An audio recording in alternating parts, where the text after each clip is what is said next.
Welcome back to The Explainer. You know, as a weary scholar who spent years literally just documenting the endless downfalls of the human spirit, I have to admit, the text we're examining today is profoundly unsettling. Let's just go ahead and open the dusty archives right now to examine a truly doomed historical text, The Architect of Glass and the Parables of Becoming. We're not just looking at a story here, this is a grim, Gothic fable. It's a heavy, Nietzschean philosophical autopsy of a man who tried to outsmart mortality, only to end up building his own breathless tomb. This haunting title, right from the prologue, of the man who made a god of glass, really frames our entire journey today. Notice how it immediately establishes this weird sense of fragility, but masked as divinity. It deliberately positions us, you and me, not as outside observers safely behind a velvet rope, but as potential mirrors to this tragedy. It's a dark warning that the architect's fatal flaws, well, they might just be our own. Part 1. The God of Glass. The prologue establishes the setting as a city of perfect climate. But don't let that fool you. A perfect climate means no storms, no seasons, no change. A pretty grim metaphor for an utterly stagnant condition of the soul. Moving into Part 2, the illusion of essence. This is where the architect makes his fatal miscalculation, attempting an intellectual salvage to hoard his memories instead of letting them flow. So the absolutely crucial point to understand here is this curse, the existentialist reversal. See, the architect's rejection of radical freedom is rooted in a profound, genuinely paralyzing fear of life.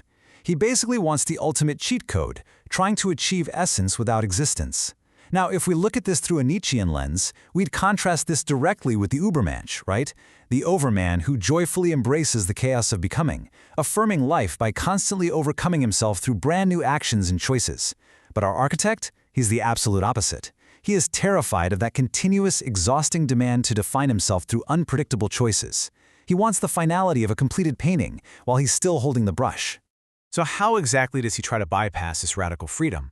Well, we see it manifest in 3 specific ways. First, he seeks to become a god of definition, a fixed deity who never ever needs to define himself again. Second, he uses his intellectual salvage as a fixed essence. And finally, he creates a completely closed system of the soul. He really believes he's preserving his identity, but actually, he's just turning his dynamic, fluid life into a static museum exhibit. And this brilliantly illustrates his fatal error, trying to choose a static essence over living existence. Imagine a wildly blooming, chaotic garden, and compare that to a dried flower trapped in a dark tomb. The architect chooses the tomb. He chooses the static essence of the dried flower because, well, it can't wilt, it can't be ruined by a storm, and it requires exactly 0 tending. But he totally forgets the catch. It is also entirely, irrevocably dead. The parable uses this highly specific pressed flower and dried river imagery to carry the heavy philosophical weight of his choice. The glass imagery woven throughout this text represents a cowardly, totally failed attempt at eternal life. By encasing his memories in glass, he's treating fragments of his past as unchangeable objects rather than living, breathing moments. The glass doesn't preserve life, it literally stops it dead in its tracks.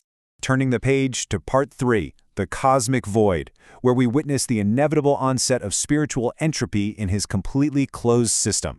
He voluntarily swallows what the text calls the lead of mortality. You can visualize it here as a flat, horizontal line of identical days. Day 1 is completely identical to month 1, which is identical to year 1, just stretching infinitely out into the cold, indifferent silence of the cosmos. Let's be clear, this is not immortality, this is cosmic submission rather than mastery. The universe never actually agreed to his terms, it simply watches in absolute silence as he flattens his own existence right into nothingness. And that brings us to Part 4, The Herd's Shackle, which reveals the deeply bitter psychology and toxic ressentiment brewing behind his self-imposed exile. Now, this is a truly chilling realization. His contempt is the precise measure of his hunger. His sneering at the outside world essentially becomes the absolute last available form of participation in a life he nominally gave up.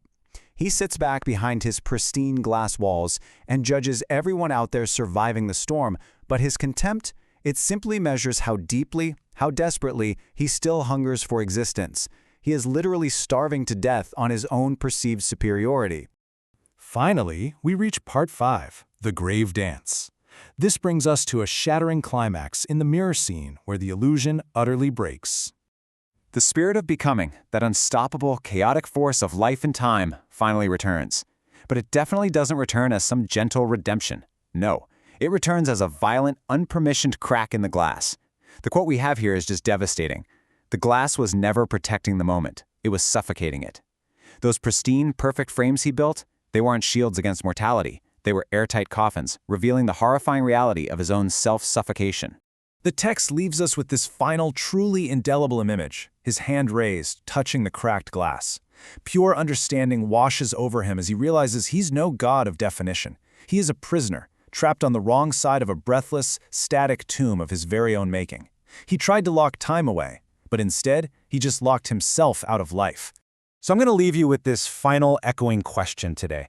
Are you building glass walls to capture essence while suffocating your own living existence? Are you trying to preserve your safe routines so rigidly that you actually forget to live? Thank you for walking through these dark archives with me in this explainer. Let the glass crack, my friends, and let the chaos of becoming rush back in.